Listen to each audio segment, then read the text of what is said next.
আপোনালোকে বাৰু ধৰিব পাৰিছেনে মই এয়া ক'ত আছোঁ?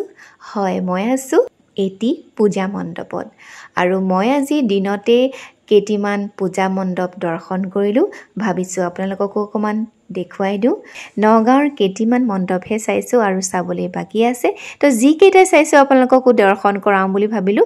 বলক তেন্তে চাওঁ ক'ত ক'ত কেনেকুৱা ধৰণে বনাইছে।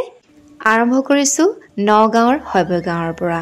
আৰু এই ভাগ হৈছে শৈবগাঁৱৰ পূজা মণ্ডপ আৰু ইয়াত বনাইছে গোৱৰ্ধন পৰ্বত। আৰু এয়া চাওক কৃষ্ণই গোৱৰ্ধন পৰ্বত লৈ আছে। খুব ধুনীয়াকৈ বনাইছে, সুন্দৰ এটা মণ্ডপ বনাইছে। মই বাহিৰৰ পৰাই দেখুৱাইছোঁ কাৰণ সম্পূৰ্ণ হোৱাই নাই, ৰং কৰিহে আছে। চাওকচোন কিমান সুন্দৰ লাগিছে।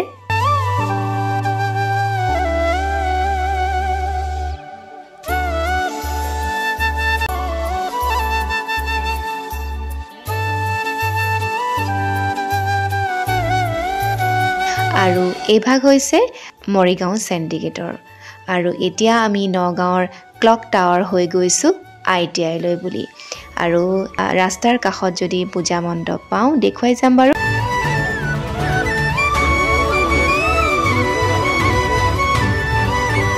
আৰু চাওকচোন বিশালত ইমান ভিৰ, এতিয়াও পূজাৰ বজাৰ কৰি হোৱাই নাই ৰাইজৰ, গতিকে ইমান ভিৰ। নগাঁওখন যাবই নোৱাৰি, ৰাতিটো সম্ভৱেই নহয়, কিন্তু দিনত পাৰি বাৰু। আৰু আমি আহি পাই গ'লোহি ITI-ত চাওকচোন খুব ধুনীয়াকৈ এয়া বনাইছে টাইটেনিক। খুব ধুনীয়া লাগিছে চাওকচোন। আমি সুধিছিলোঁ ওপৰত উঠিব পাৰি নেকি, নোৱাৰি বুলি ক'লে। মই এইকাৰণে সুধিছিলোঁ, যোৱা বছৰ ৰণথলীত বনাইছিলে ৰকেট, চন্দ্ৰযান বনাইছিলে, তাৰ ওপৰত আমি উঠিব পাৰিছিলোঁ। সেইকাৰণে সুধিছিলোঁ যে টাইটেনিকখনৰ ওপৰত উঠিব পাৰি নেকি, তেওঁলোকে নোৱাৰি বুলি ক'লে বাৰু। আৰু মই ভিতৰখিনিও দেখুৱাই দিম। খুব ধুনীয়াকৈ বনাইছে আৰু দেৱী মাৰ এয়া কাম কৰিহে আছে, আৰম্ভ হৈছেহে, গতিকে সম্পূৰ্ণ হোৱাই নাই, এয়া চাফ চিকুণ কৰিয়ে আছে। এইখিনি ITIত বহুত সুন্দৰকৈ আগতেও বনায়, এইবাৰো বনাইছে। দেখিবলৈ সঁচাই ভাল লাগিছে নহয়নে?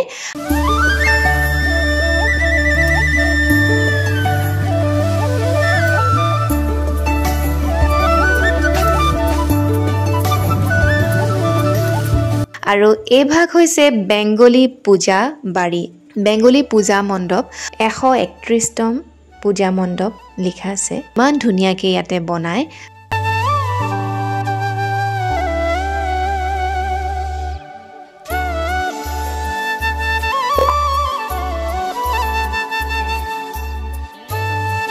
যোৱাবাৰ বনাইছিলে এনেকুৱা ধৰণে বনাইছিলে, ফুল আছিল, আন্ধাৰ আছিল, খুব ধুনীয়া লাগিছিলে যোৱাবাৰো।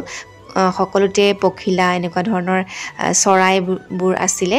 আৰু এইবাৰ বনাইছে সাগৰৰ ভিতৰত যিবোৰ জল উদ্ভিদ থাকে, জলকুঁৱৰী থাকে, অক্টোপাছ, মাছ, এনেকুৱা ধৰণে বনাইছে। আৰু দেৱী মা চাওক খুব ধুনীয়াকৈ বনাইছে, সঁচাই ভাল লাগিছে।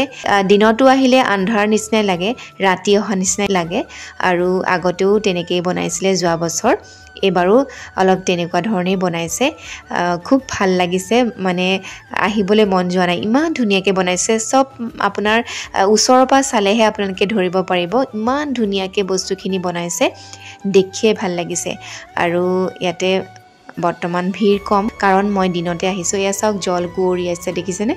তাৰ মাজতে অক্টোপাছো আছিলে, ফুল বনাইছে, ফুলো এনেকুৱা ধুনীয়াকৈ বনাইছে। লাইটৰ সকলোতে লাইট দিয়া হৈ আছে। ভিতৰখিনি অন্ধকাৰৰ নিচিনা, মানে ভিতৰখিনি ৰাতি নিচিনা লাগে দিনতো। খুব ধুনীয়াকৈ বনাইছে, আপোনালোকে আহিব পাৰে। মই সেইকাৰণে আগতীয়াকৈ দেখুৱাই দিছোঁ ক'ত ক'ত কি ধৰণে পূজা মণ্ডপ পাতিছে। আৰু যিসকলে নাই চোৱা তেওঁলোকে আহি চাব পাৰিব। আৰু চাওকচোন সঁচাই চাবলগীয়া, ইমান ধুনীয়াকৈ কৰিছে। তো এইখিনি দেখুৱালোঁ। এয়া হৈছে বেংগলী পূজাবাৰী আৰু বহুত পুৰণি এই মণ্ডপ ভাগ।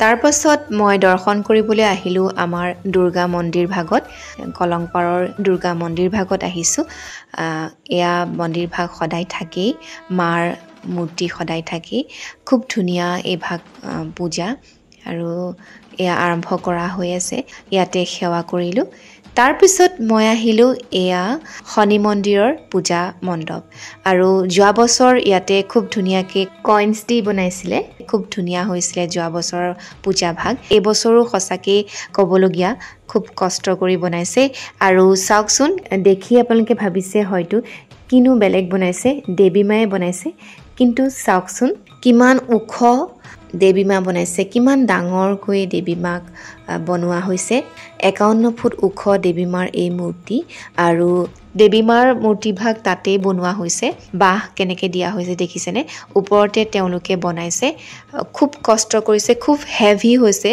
বহুত ডাঙৰকৈ বনাইছে দেখিলেহে আপোনালোকে ধৰিব পাৰিব খুব ধুনীয়া লাগিছে আৰু মণ্ডপৰ এগৰাকীক সুধিলোঁ বহুত হেভি বুলি কৈছে সেইকাৰণে বাহ বান্ধিয়ে থোৱা হৈছে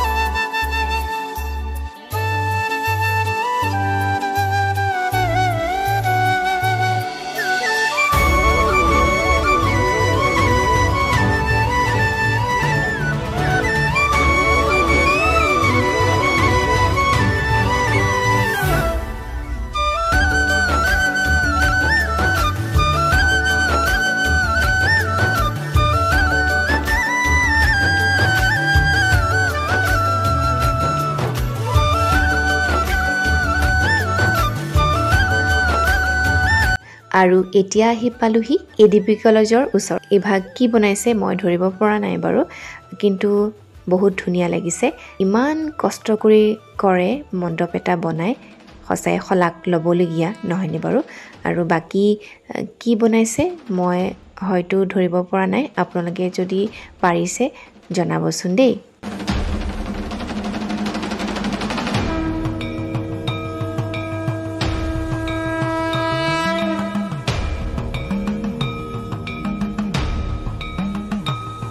আৰু এই ভাগ হৈছে আমাৰ লক্ষীনগৰৰ পূজা মণ্ডপ আৰু কাঠৰ মূৰ্তি ইয়াতে আছে সিম্পলকৈ বনাইছে আজি নগাঁৱৰ কেইটিমান মণ্ডপ দেখালোঁ আকৌ দেখুৱাম চাই থাকিব মোৰ ভিডিঅ'টি চাই কেনেকুৱা পালে জনাব যদি ভাল পালে লাইক কমেণ্ট শ্বেয়াৰ কৰিব মোৰ চেনেলটি যদি আপোনালোকে ছাবস্ক্ৰাইব কৰা নাই তেন্তে ছাবস্ক্ৰাইব কৰি ল'ব তো আজিলৈ বিদায় লৈছোঁ পুনৰ লগ পাম তেতিয়ালৈকে সকলো কুশলে থাকক নমস্কাৰ